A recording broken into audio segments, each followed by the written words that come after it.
시험을 올립니다. 다시 하신 분들은 합장해 주시기 바랍니다.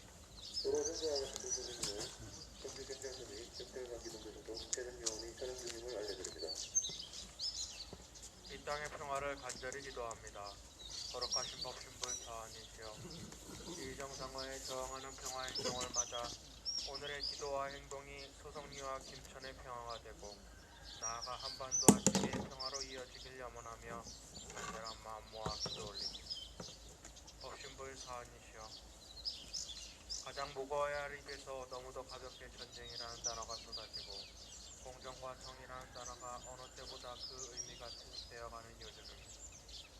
하지만 깊은 어두운 밤 가운데 찬란한 아침의 밝음이 자라나고 한겨울 삭풍 속에서 생명의 기운들이 자라나고 있음을 기억하며 오늘도 우리가 만들어낼 평화의 숲을 위해 한 줄기 더 평화의 뿌리를 뻗어내립니다. 정의로운 법신부의 사안이시여, 돌아보면 우리가 싸우고 있는 것은 한갓 사드라는 미국의 무기가 아니었습니다. 그것은 70여 년 묵은 분단의 역사이며 수백 년 묵은 제국주의의 역사였습니다.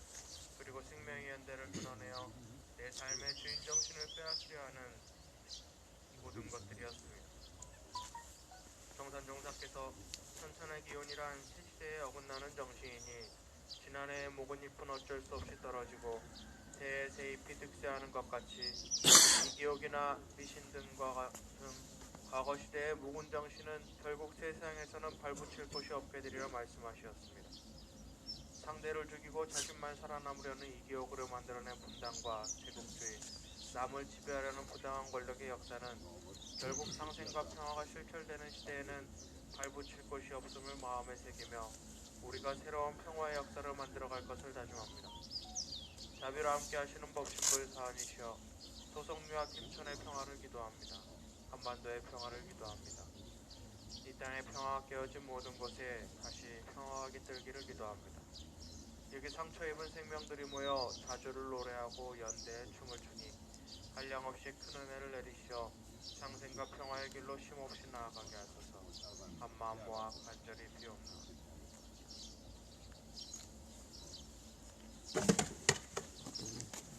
이 땅의 평화가 깨어진 모든 곳에 평화가 회복되기를 바라는 염원을 담아서 잠시 마음속으로 기도 올리겠습니다.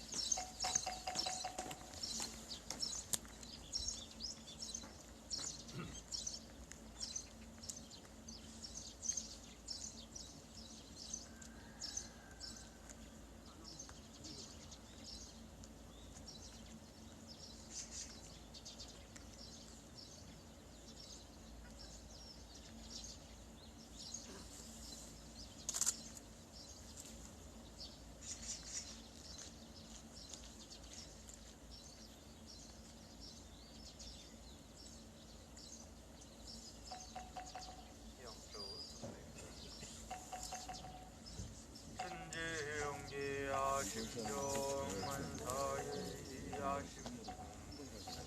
천지와 동일체 하여 천지동심정 천지영기하심정 만사의 야심통 천지와 동일체 하여 천지동심정 천지영기하심정 만사의 야심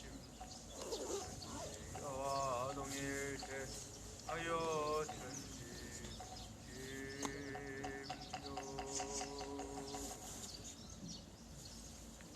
법문을 봉독해드리겠습니다.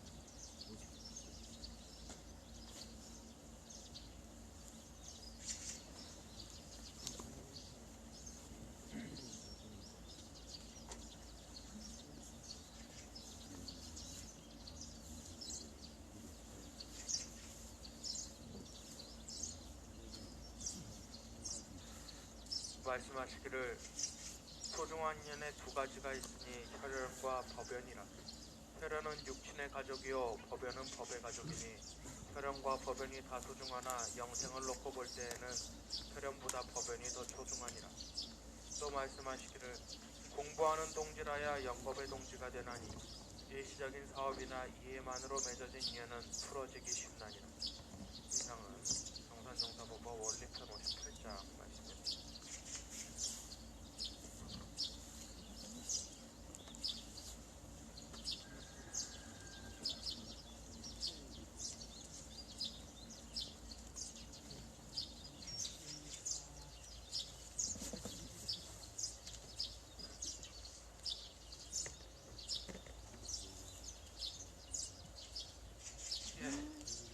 한 주 잘 보내셨어요? 앞에서 이렇게 독경을 하는데 이동우 위원장이 오셨구나라는 생각이 확 들어요. 영주 소리가 우렁차게 이렇게 나오시는데 이렇게 독경을 하고 있으면 이 평화행사에 독경을 하고 있으면 가장 우렁차게 해주시는 분들은 전부 다 개신교 분들입니다. 목사님, 이동우 위원장님, 우리 박수 일장님, 그렇죠. 우리 어머니들. 이게 바로 평화 아니겠습니까?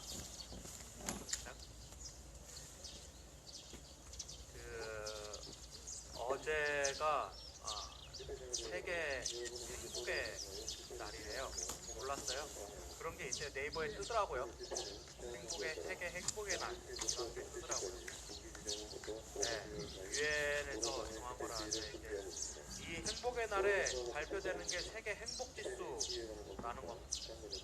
2012년도부터 매년 유엔 지속발전 가능 해법 네트워크에서 유엔 산하에 여기서 매년 2012년부터 올해까지 이제 이 세계 행복지수를 발표를 하는데 우리나라는 150개 국가 중에서 57위. 이쪽 저쪽을 이 57위를 왔다 갔다 이렇게 하고 있더라고요. 근데 150개 국가 중에 30% 안에 들면은 높은 거 아닌가요? 근데 설득 동의가 안 되시죠? 이 행복지수를 보는 방법은 이 순위로 보는 것보다는 이 행복지수를 1점에서 10점대로 나눠서 그냥 그 점수로 보는 게 가장 정확하다라고 합니다. 1점에서 10점 사이에 점수로 보면은 한국은 약 5,700점 정도. 그러니까 1점에 1000점이겠죠. 만점이구나. 네, 만점 중에서. 그러니까 5.7 정도라고 이야기를 해요. 근데 이 5.7%면은 뭐 반수가 행복한 거 아니냐? 근데 그 해석이 아니라 소수가 행복하고 어느 정도 사람들은 적당히 행복하고 대다수의 사람이 행복하지 않다라는 해석이 그래요. 근데 사실 우리가 맨날 듣는 이 조사 중에 하나가 세계 자살률 1위라는 거잖아요. 언제나 한번 2위로 떨어지기도 하고, 근데 항상 이 OECD 국가 중에 1위를 달리고 있고, 우리나라 자체에서도 이 행복지수를 이제 조사하기도 하는데, 이거는 OECD 국가를 대상으로 합니다. OECD 국가를 대상으로 행복지수를 조사했을 때는 항상 꼴등이었습니다. 항상 꼴등. 그런데 우리나라는 이 경제적 수준, 이 GDP 경제적 수준은 항상 상위권, 이제는 상위권이라는 거죠. 이 행복지수를 이제 하기 시작했던 것이 도대체 경제적 수준은 높아지는데 왜 행복하지 않을까라고 하는 이런 조사, 이런 의문에서 시작됐다라고 얘기를 해요. 맞잖아요? 우리나라는 경제적 수준은 세계 지금 10위권 안팎인데 행복지수는 하위권이라는 거죠. 근데 이것에 어떤 근거가 될 만한 조사가 2010년도에 있었다라고 합니다. 이때 조사는 행복지수보다는 삶의 긍정성 혹은 부정성, 그리고 삶의 만족도, 그리고 심리적 만족도, 이런 것들을 조사했다라고 이야기를 해요. 이제 삶의 긍정성 같은 지표는 질문 내용이 어떤 거냐면은, 긍정적 정서 파악은 어제 하루 당신은 즐거웠는가, 혹은 어제 많이 웃었는가. 부정적 정서는 어제 하루 화가 났는가, 슬펐는가, 걱정이 얼마나 많았는가, 우울했는가. 그리고 마지막이 심리 사회적 충족도, 심리적 충족도죠. 여기서는 5개인데, 존중의 욕구, 어제 하루 사람들로부터 존중을 받았는가. 그리고 관계의 욕구, 위기에 처했을 때 도움을 받을 수 있는, 의지할 수 있는 가족이나 친구가 있는가. 배움과 성장, 어제 하루 뭔가 새로운 것을 배웠는가. 그리고 유능의 욕구, 당신은 뭔가 잘하는 일을 했는가. 그리고 자율의 욕구, 당신의 시간을 당신이 스스로 쓸 수 있는 자유가 있다고 생각하는가. 자, 이 질문지를 들었을 때 어떠세요? 자, 긍정적 정서를 파악하는데 많은 점수를 주셨나요? 어제 많이 우셨어요? 좀 부정적 정서에 많이 점수를 주셨나요? 어제 슬픈 일, 웃을 일보다 슬픈 일, 화날 일이 더 많으셨나요? 화난 일이 많았죠. 어제 소송에서 당연히 그랬죠. 어제 하루 존중받는 일이 많았나요? 그렇지 않으셨어요? 손을 내밀었을 때 도움을 받을 일이 있었나요? 혹은 손을 내밀었을 때 도움을 받을 지인이 있습니까?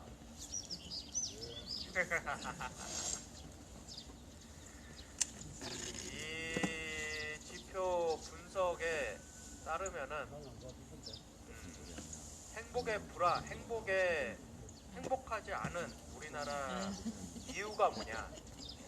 가장 많이 지표가 떨어지는 이 항목이 어떤 거냐면은, 내가 위험에 처했을 때, 내가 불행에 처했을 때 도움을 받을 수 있는 지인이 있느냐라는 것에 OECD 최하위권이라고 합니다.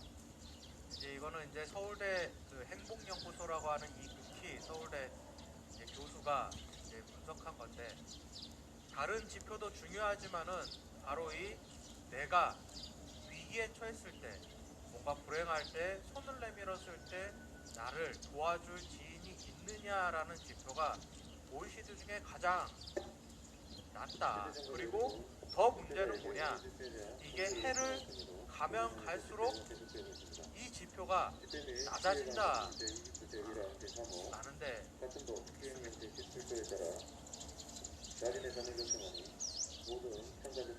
근데 그런 생각을, 이 내용을 어제 들으면서 그런 생각을 해봤습니다. 우리는 매일같이 이곳에서, 이 소성리에서 매일같이 화나는 일을 당하고 아픈 일을 당합니다.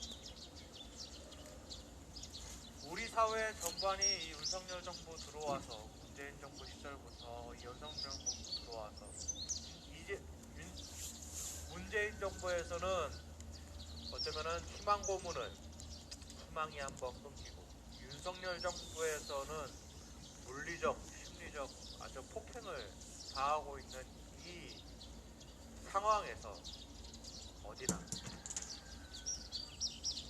특히나 끊임없이 이 윤석열 정부는 한 사람 한 사람 개인을 사법 처리를 통해서 고립화시키고 있지 않습니까? 누군가 위기에 처한 사람을 내 옆에 동지를 위기에 처한 사람을 도와주려만 치면은 압수수색하고 고립화시키고 압수수색하고 사법조치하고 하면서 그 사람에게서 떨어져 나가게 합니다. 얼마 전에는 그 이태원 참사 피해자들 450명을 대상으로 압수수색은 아니고 영장을 청구해서 그 생활 전반을 들여다봤다라는 거 아니겠습니까? 그리고 민주노총에게 가하는 것들. 그리고 얼마 전에는 그 4대 사계종단에서 이태원 참사 관련해서 입장 발표로, 그러니까 유가족들이 현재 그 대통령실에 대통령 면담을 요청하는, 즉 아무것도 이루어지지 않지만 당신이 결단해라 라고 하는 그런 것을 요구하는 그 면담을 요청했는데 지금까지 아무 대답이 없어서 사계종단이 유가족들 말을 들어라, 면담해라 라는 그러한 기자회견을 했는데 원불교 중앙으로 전화를 했대요. 대통령실에서. 그게 원불교 공식 입장이냐 라고. 협박이죠. 그렇죠. 협박이죠. 또 대통령실 직접 뭐 이렇게 하지는 않고 또 돌려 이렇게 했대요. 비겁하죠.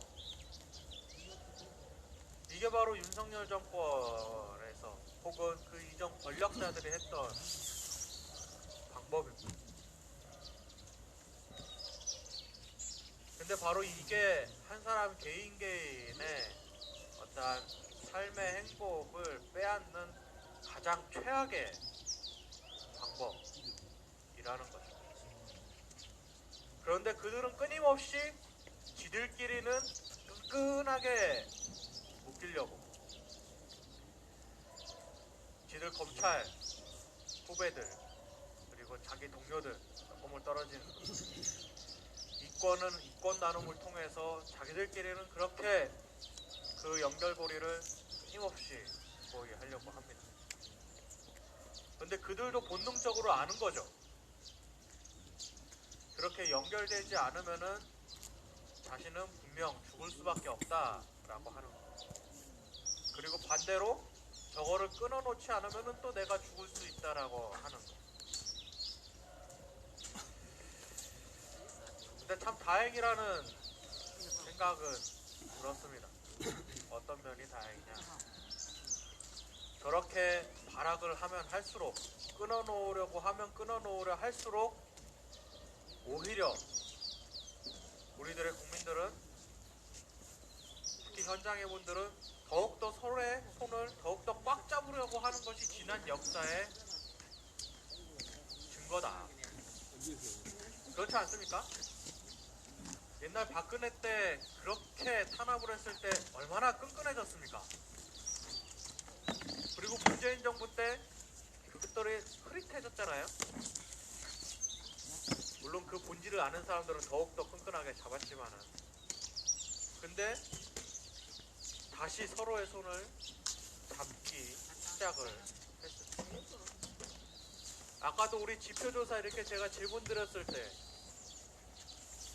서로 위기에 처했을 때 도움을 청할 지인이 있는가에, 거기에는 선뜻 동의하진 않으셨잖아요.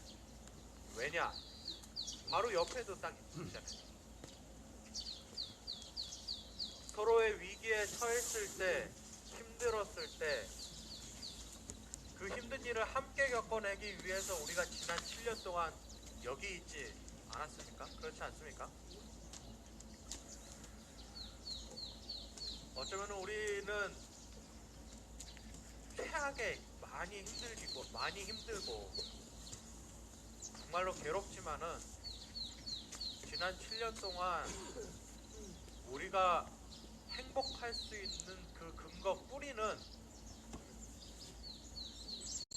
그 누구들보다도 뿌리 깊게 아주 튼튼하게 쌓아왔다. 그런 거 아닌가 생각을 했습니다. 어떠세요? 그렇지 않으세요? 우리가 믿고 의지할 만한, 우리가 위기에 처했을 때 믿고 의지할 만한 도움을 청할 정부는 없어도, 공권력은 없어도 옆에 동지들이 있어서 참으로 어제 이 내용을 보면서 내가 행복한 사람이구나 라는 그러한 생각을 해봤어요. 어제 주위 돌아보니까 좀 행복하신가요? 너무 멀리 돌아보지 말고 일단 여기까지만. 너무 멀리 돌아보면은 도움을 주지 않는 공권력들이 있어서. 어때 경찰 여러분들은 행복하십니까? 행복하시길 빕니다. 주위에 도움을 청할 지인분들을 꼭 만드시길 바랍니다. 우리는 오늘도 행복하기 위해서 이 자리에 있고 앞으로도 더 많은 행복을 위해서 그저 위기에 처했을 때 도움을 청하는 동지들 뿐만 아니라 하루 더 많이 웃고 더 많이 행복하기 위해서 우리 더 열심히 투쟁을 해갔으면 좋겠습니다. 이상으로 공부의 기도식 마치고 우리 박창 목사님 모시고 계신 기도식 이어가겠습니다.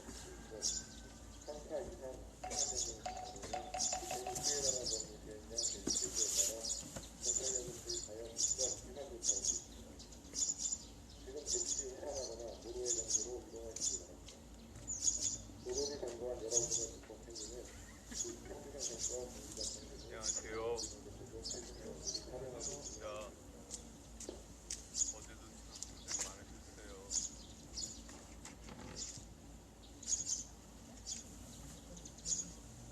성서 말씀 읽겠습니다. 요한계시록 신약성서 맨 마지막 책 요한계시록 2장 말씀입니다. 서머나 교회 심부름꾼에게 이렇게 써보내라. 처음이며 마지막이요 죽으셨다가 살아나신 분이 이렇게 말씀하신다. 나는 네가 당한 환난과 궁핍을 알고 있다. 그런데 사실 너는 부요하다.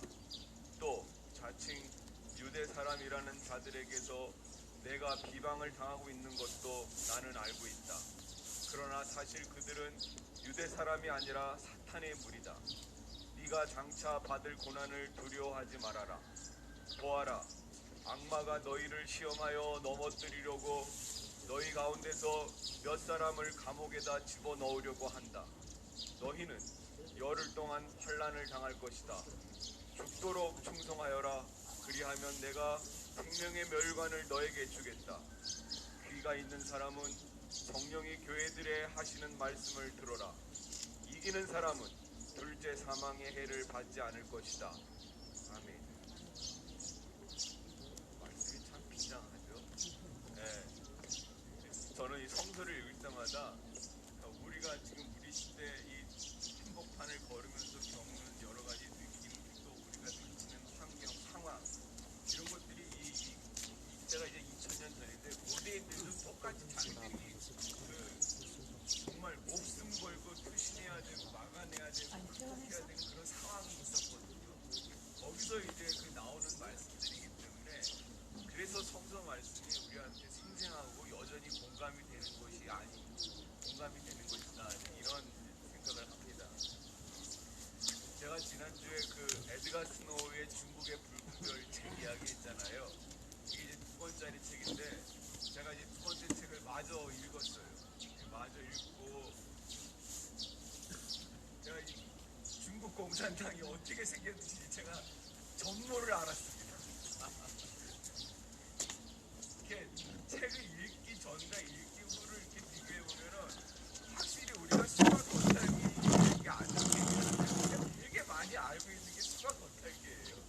근데 이제 책을 한 권이라도 보면 그 속 사정이 이렇구나, 내용이 이랬구나 하는 거를 이제 좀 더 명확하게 알게 되는 그런 이제 차이가 있는 것 같습니다. 제가 지난주에 이거 나 혼자 알기 너무 아깝다 그래가지고 이제 몇 가지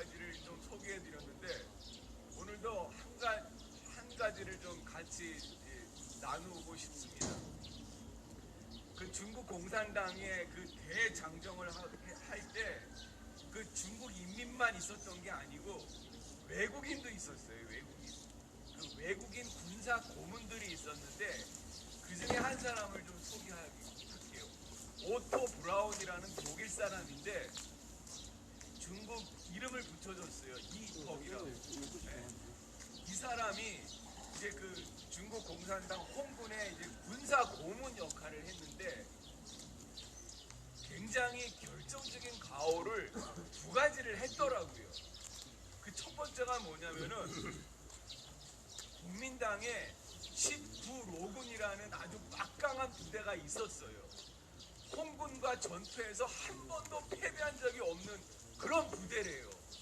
장개석 국민당에 19로군이라는 부대가 있는데, 그런데 이 부대도 역시 기본 요소는 우리가 항일투쟁에 주력해야 되는데 왜 저 장개석 총통은 계속 홍군만 때려잡으려고 하는가에 대한 이제 근본적인 불만이 있었던 거예요. 네.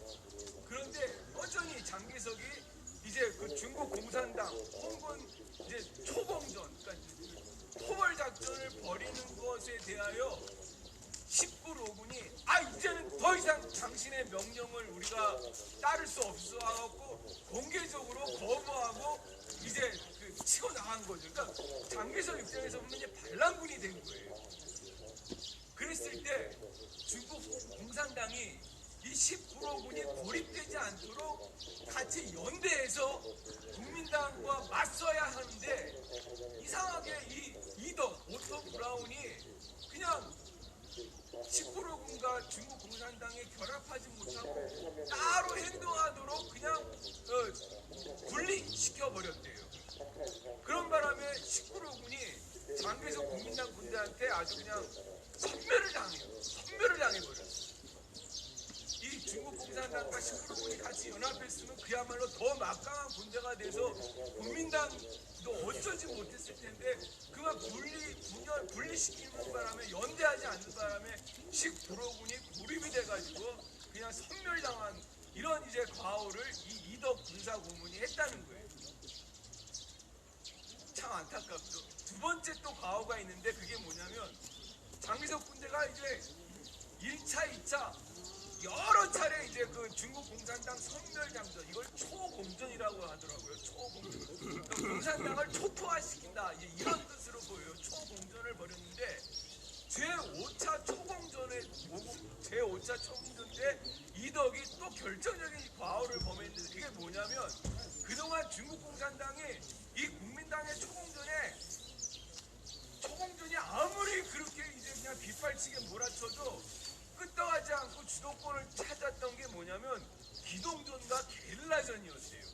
치고 빠지고 또 게릴라전 자체 게릴라들이 알잖아요. 그러니까 치고 빠지기 전술이 이제 게릴라전이잖아요.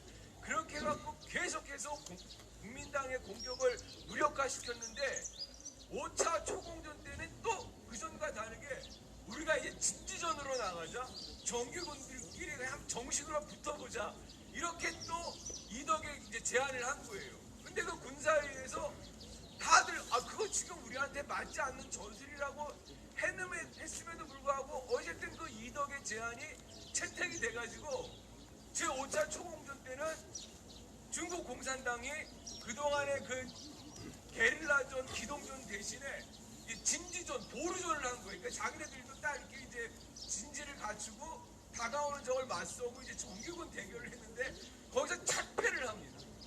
중국 공산당이.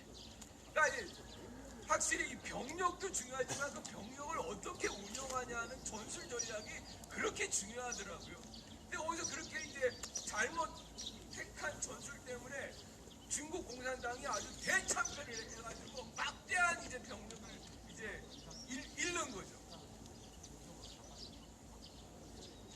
이런 과오가 이덕에게 있는데, 그런데 에드가 스노우가 이 사람에 대해서 어떻게 마무리를 짓는지 제가 그 말을 좀 소개하려고 합니다. 들어보십시오.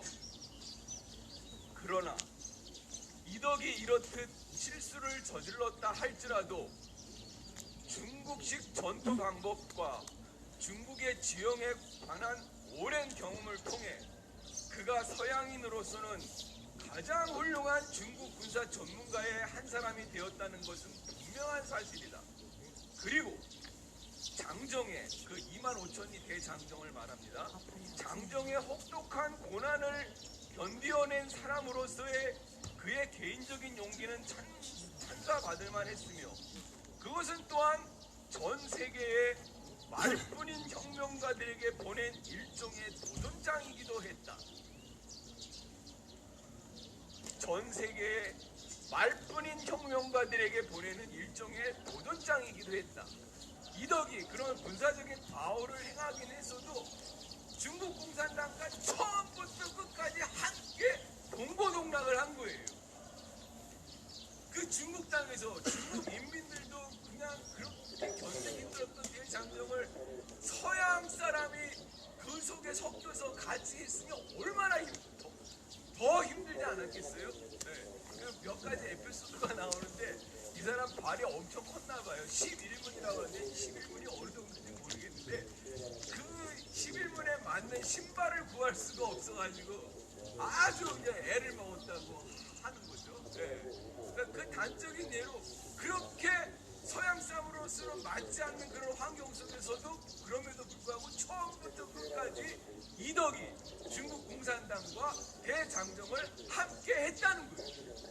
그래서 말뿐인 혁명가들에게 그 이덕의 그 삶 자체가, 투쟁 자체가 아주 강력한 도전을 했다는 거죠. 저는 이 말에 아주 정말 크게 공감을 했어요. 왜냐하면 우리가 늘 그런 현실을 부닥치고 있잖아요. 말뿐인 혁명가들, 말로 투쟁하는 사람들 참 많지 않습니까? 그래서 제가 SNS를 이제 잘 안 하는 이유가 SNS에 그냥 자기의 모든 거를 그냥 발산하는 걸로 자기가 뭘 했다고 하는 그런 기만적인 그런 생각에 자기가 빠진 게 아닌가 그런 생각을 제가 좀 하게 되더라고요. 사람들이, 대중들이. 그런데 SNS는 가상 공간이거든요. 거기서 아무리 해봐야 현실과는 사실 별로 관계가 없어요. 네. 예를 들어서 여기서 우리가 사드 투쟁하는데 SNS에서 사드 반대합니다. 나쁜 놈 새끼들 뭐라고 말하는 게 사실 우리한테 뭐 위로가 되긴 하지만 실질적으로 여기에 뭐 얼마나 연관이 될지 그건 잘 모르겠어요. 늘 고민하는 지점인데 하여튼 이런 점이 있는데요. 말뿐인 혁명가들에 대해서 우리가 겪는 좀 그 상실감을 참 이 에드가 스노우가 잘 표현을 해줬는데 이 지점에 요 말씀을 꼭 드리고 싶어요. 뭐냐면 왜 중국 공산당과 장개석의 그 노선이 문제가 되는가 한번 비교해보자는 건데 중국 공산당은 지금 우리가 일제 침략을 계속 받고 있으니까 여하튼 항일 연합전선을 구축해서 일제를 물리치는 것이 급선무다 이 노선이었어요. 그런데 장개석은 공산당이 중국 안에서 일으키는 문제가 더 크다. 그래서 일단 중국 공산당을 척결하고 그 다음에 항일 투쟁을 하는 게 그게 이제 내 생각이다. 이게 장개석 입장이었어요. 여러분 어느 게 더 맞습니까? 당연히 전자가 맞죠. 네. 제가 여기를 읽어보면서 이런 이덕의 이런 결정적인 이런 뭐 이렇게 오류 그리고 이제 공산당이라고 뭐가 완벽하겠어요? 그들도 늘 과오와 실책을 반복하면서 이제 같이 가는 거죠. 그럼에도 불구하고 중국 공산당이 무너지지 않은 가장 근본적인 이유가 있었더라고요. 그게 뭐냐면 중국 인민들의 절대적인 지지였어요. 국민당은 인민들을 위한다는 그런 모습이 이 책을 보면은 단 한 군데도 보이지 않아요. 오로지 권력 유지 이게 다예요. 장개석은 권력 유지만을 위해서 그냥 중국 공산당 떼어잡는데 광분했지 중국 인민들을 어떻게 살기 좋게 해야 되겠다. 일제 침략으로부터 이들을 지켜야 되겠다. 이런 생각은 단 하나도 하지 않았어요. 그런데 중국 공산당은 어쨌든 우리가 살아도 죽어도 인민과 함께 간다. 이게 그냥 불수에 박혀있고 철두철미했기 때문에 아무리 극심한 위기와 환란을 당해도 그들이 그것을 극복하고 결국은 승리를 했다는 거예요. 아, 정말 만세를 부르고 싶더라고요. 제가 그래서 한번 다른 나라의 경우를 살펴봤는데, 공산당 때려잡자는데 광분해가지고 거기에 모든 공권력과 에너지를 투입한 나라나 시대가 있었어요. 그때 그 나라들이 어땠는지를 한번 더듬어 보니까 결코 좋았던 나라가 하나도 없더라고요. 딱 두 가지 예만 드릴게요. 미국의 1940년대 메카시스 선풍이라는 게 아주 미친 바람이 불었었어요. 그냥 아무나 저 사람 공산주의자다, 공산주의 색깔이 있다, 이렇게 그냥 덮어 씌우면은 모든 사람들이 그냥 마녀사냥으로 그 사람을 공산주의자로 때려잡아가지고 그냥 매장을 시켜버리는 거예요. 그 이제 메카시라는 어떤 국회의원이 이제 그거를 처음 도발을 해가지고 이제 메카시 선풍이라고 하거든요. 이게 한 10여 년을 미국을 휩쓸었어요. 자, 그 시대 미국이 건강했겠어요? 비정상이었겠어요? 아주 그냥 정말로 형편없는 나라이지 않았겠습니까? 오로지 공산당을 때려잡는데 모든 것을 다 집중하니 얼마나 비이성적으로 되어 갔겠습니까? 그리고 그렇게 이런 미국을 아주 그냥 끔찍이 신짓단처럼 모시는 이 나라를 한번 보죠. 이 나라는 아주 기조가 반공이잖아요. 기조가 반공. 그래서 살림살이 좋아졌습니까? 그래서 우리나라가 그만큼 민주화가 됐으니까, 그만큼 인권이 발전했으니까, 그만큼 우리 사회가 평등해졌습니까? 결코 아니에요. 오히려 그 반대입니다. 그냥 공산당 때려잡는 일에만 모든 사회의 모든 그 동력이 집중이 되면서 한국 사회는 그만큼 점점 낙후화돼 버리고, 점점 저질화가 되어버리고, 점점 비인간화가 되어버리고, 점점 권력은 더욱더 괴물처럼 아주 그 독재 권력이 돼가고 그렇게 됐잖아요. 그렇죠? 예, 정말로 비극입니다. 슬픈 일입니다. 지금 우리가 이렇게 사드 때문에 고통을 받는 것도 이 권력자 새끼들이 북한을 끌어들인 거잖아요. 북한을 끌어들여서 북한으로부터 우리를 지키기 위해서 사드가 있어야 된다, 이런 개같은 논리를 만들어낸 거잖아요. 이게 우리 현실입니다.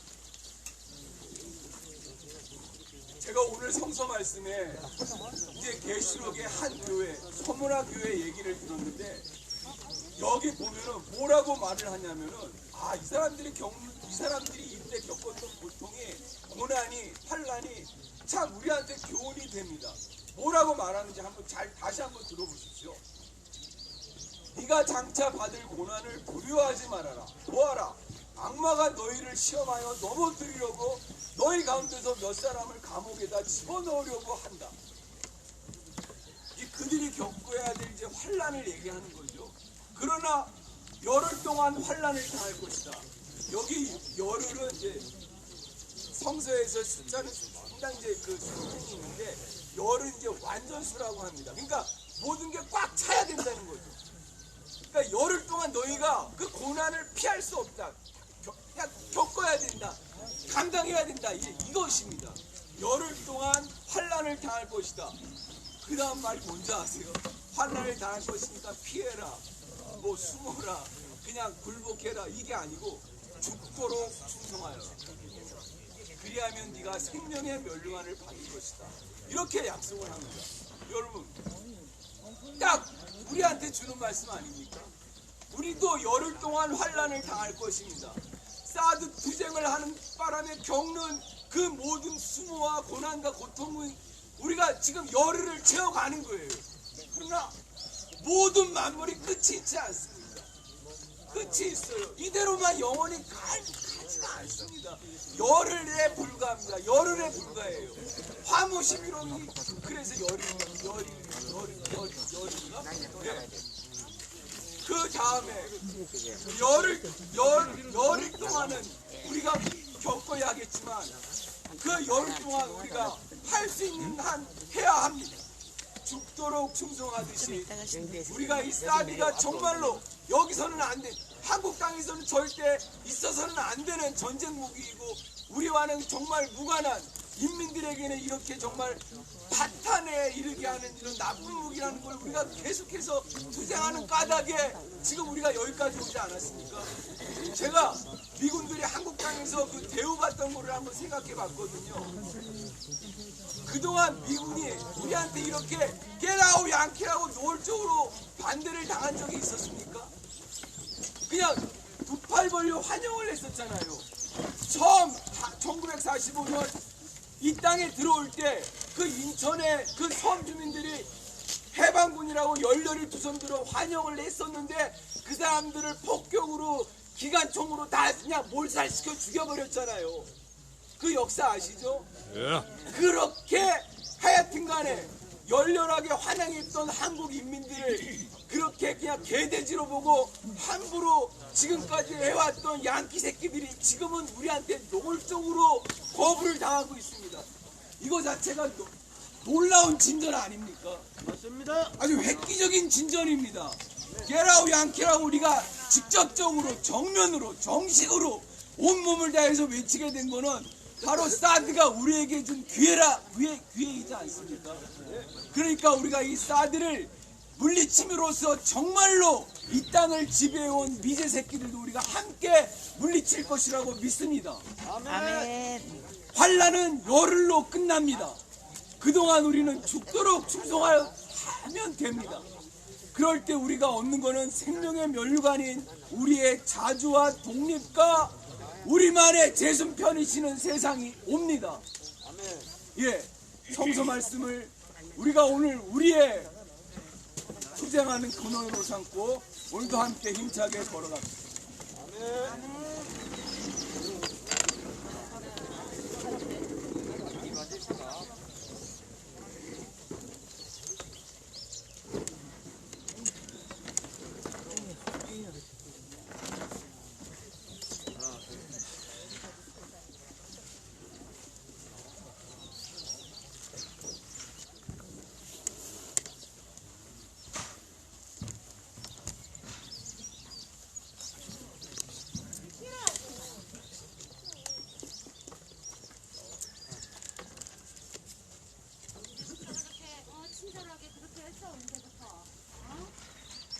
지금 한미 연합 전쟁 연습 중입니다. 미국의 전략 무기가 한반도에 와서 동해에 와서 엄청난 전쟁 훈련을 하고 있는데 그것으로 인해서 한반도가 더욱 안전해졌다고 여깁니까? 여러분 어떻습니까? 한반도가 지금 안전합니까? 사드가 들어와서 우리는 더욱 안전했다고 여깁니까? 사드로 인해서 우리는 안전해진 거 맞습니까?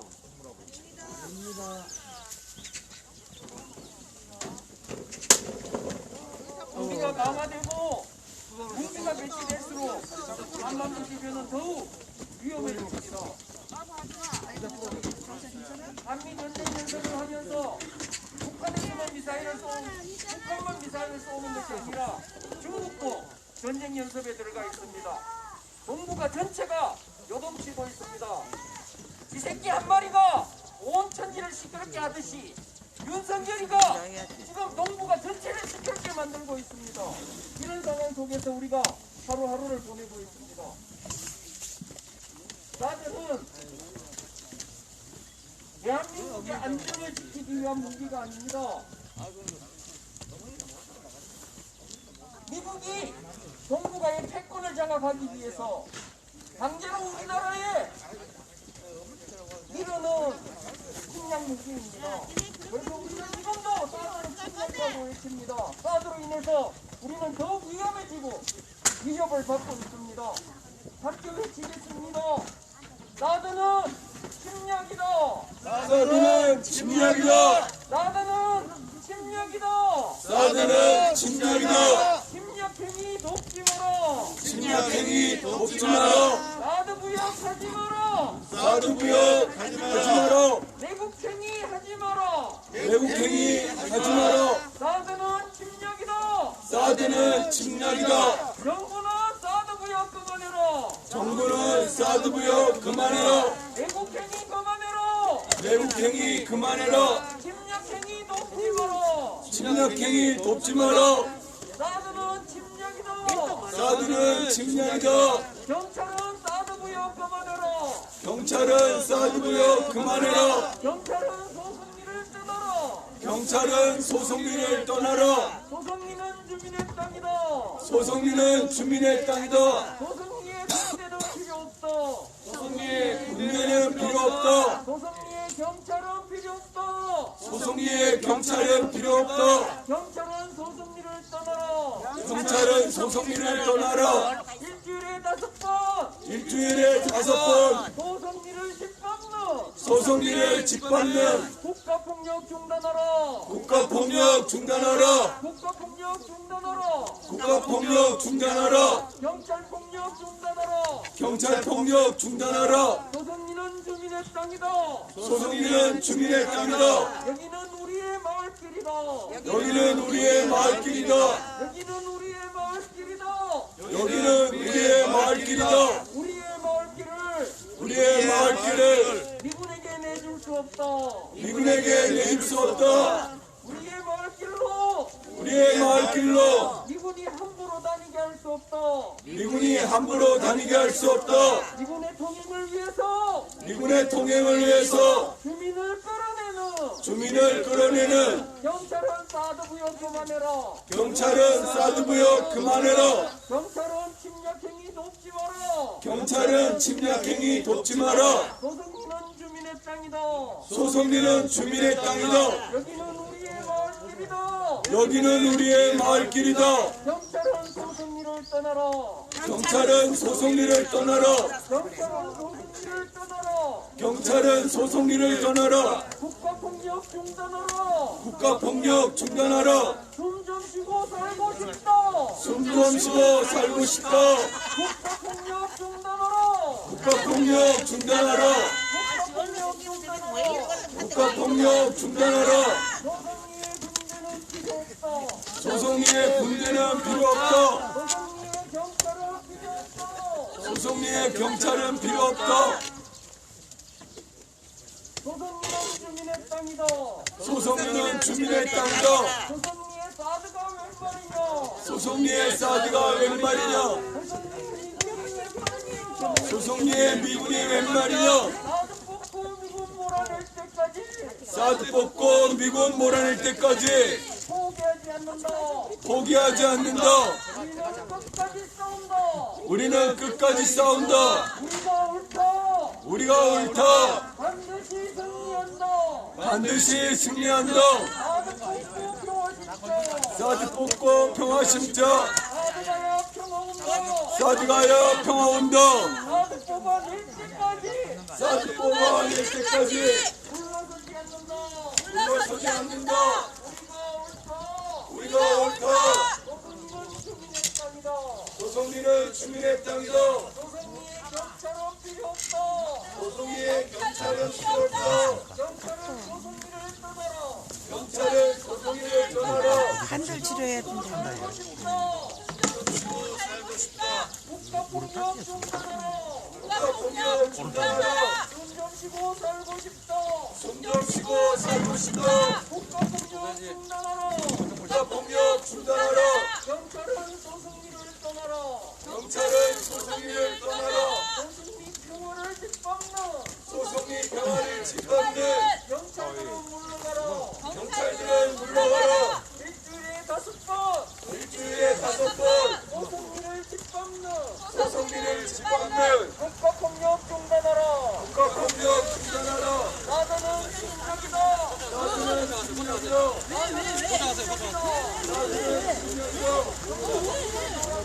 협력체 돌아와라.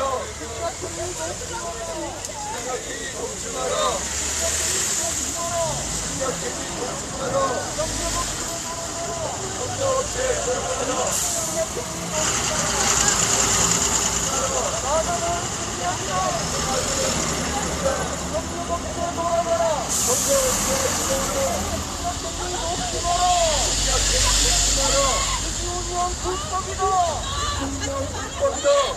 이준영 돕지 마라.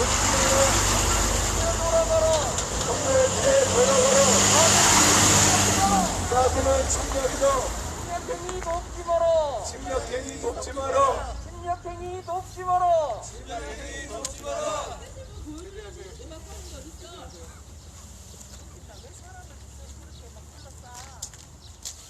사드는 침략이다. 협력업체 돌아가라. 협력업체 돌아가라. 침략행위 돕지 마라. 침략행위 돕지 마라. 협력업체 돌아가라. 협력업체 돌아가라. 협력업체 돌아가라. 협력업체 돌아가라.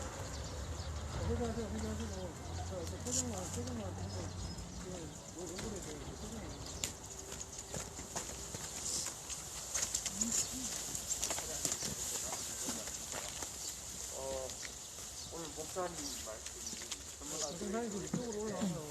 열흘 동안 반란이 지속될 겁니다. 그러나 도망가지 말고 충성을 다하라는 말씀이었습니다. 마침 오늘 아침 제가 읽다가 온 주역의 제가 무망대였습니다. 요망대, 망령될 망자를 쓰고 앞에는 없을 문자를 쓰는데 그 망령될 망자가 경망대에 도망가지 말라는 뜻의 무망대였습니다. 같은 내용을 읽고 왔습니다. 목사님은 이거 가냥 나누세요. 최종만 하세요. 최종만. 같은 내용의 글을 읽었던 것 같습니다. 이 무망대 앞에는 달아날 둔개가 옵니다. 그 둔개 앞에는 선풍구개가 옵니다. 두 개는 그렇습니다. 그 앞에 양이 6개가 있는 번개가 있는데 음이 하나가 들어와요.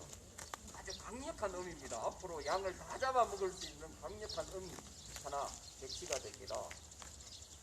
사드입니다. 사드. 그리고 그 다음 개가 둔개입니다. 음이 또 하나가 들어와요. 한 개로도 버거웠는데 음이 한 개가 더 들어오니까 엄청납니다. 윤석열이고 한미 전쟁 연습입니다. 이런 상황이 이제 벌어지고 있는 겁니다. 여기에서 우리가 물러서고 도망가면 남은 양 4개가 다 잡아먹습니다. 우리가 해야 할 일은 입니다. 구역하지 마세요. 우리가 할 일은 물러서지 않고 끝까지 싸우는 겁니다. 그것이 무망입니다. 경망스럽게 도망가지 말고 자리를 지켜라라는 그 괴를 오늘 아침 읽고 왔습니다. 목사님의 말씀이 같은 말씀인 것 같아서 여기서 덧붙입니다. 자, 이제 함께 구호로 정리하고 마무리 집회를 하도록 하겠습니다. 함께 외치겠습니다. 사드는 침략이다. 사드는 침략이다. 사드는 불법이다. 사드는 불법이다. 한반도 어디에도 한반도 어디에도 사드는 필요 없다. 사드는 필요 없다. 사드가야 평화 온다. 사드가야 평화 온다. 미군 가야 평화 온다. 미군 가야 평화 온다. 불법 사드 뽑아내고 불법 사드 뽑아내고 대한민국 몰아내자. 대한민국을 몰아내자. 사드 뽑고 평화 심자. 사드 뽑고 평화 심자.